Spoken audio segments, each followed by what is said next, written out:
વડોદરા શહેરના કારેલી બાગમાં light drainage road મુદ્દે રહીશોએ ચૂંટણી બહિષ્કારની ચીમકી આપી હતી। અમિતનગર સર્કલ પાસે રણછોડ પાર્ક સહિત 5 સોસાયટીના રહીશોએ બેનરો લગાવી વિરોધ નોંધાવ્યો હતો।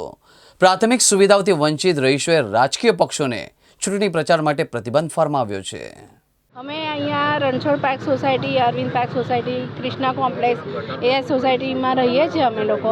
ઘણા વર્ષોથી પાણીનો પ્રોબ્લેમ, પછી આ લાઇટનો 2-3 દિવસથી સળંગ લાઇટો જાય છે, જેના કારણથી છોકરાઓની એક્ઝામ ચાલે છે અત્યારે, તો છોકરાઓને ભણવાનું પણ ત્રાસ પડે છે। રાત્રે વાંચવાનું હોય બરાબર, તો રાત્રે વાંચવાનું તો કઈ રીતે વાંચે? લાઇટ જ ના આવતી હોય તો।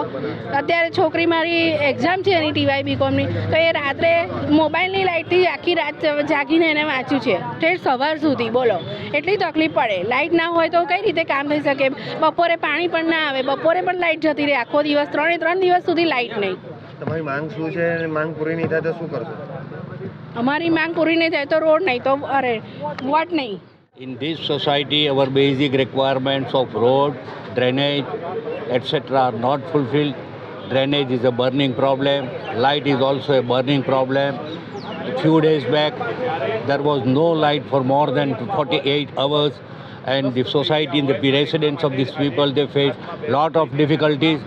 I think the corporation should take immediate actions and all these difficulties should be removed as early as possible.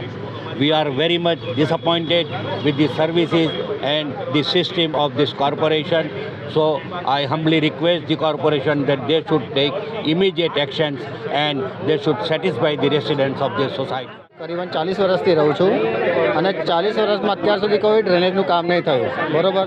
ડ્રેનેજમાં 12 મહિને તકલીફ પડે। તમે વરસાદની વાત કરો છો, 12 મહિનાની વાત છે। અત્યારે ઉનાળો હતો, અત્યારે પણ તમને બતાવી દો। બોલો, ગટરો અત્યારે ઊભા રહે છે। બોલો, રાણા સાહેબને વાર ફોન કરીએ છીએ કે ભાઈ આવી જાઓ ભાઈ, અમારી ગાડી ત્યાં છે, અમારી ગાડી ત્યાં છે, બસ આ જ આવે છે। નહીં હોય તો અમે રાણા સાહેબને તમે આખું મોબાઈલ ડિટેલ પણ કાઢાવી આપીશું, બરાબર। અને પાણીનો ત્રાસ છે, પાણીનો પણ એવું ત્રાસ છે કે અમે કહી નહીં શકતા। પછી હમણાં લાઇટનું ચાલુ થઈ ગયું છે હમણાં।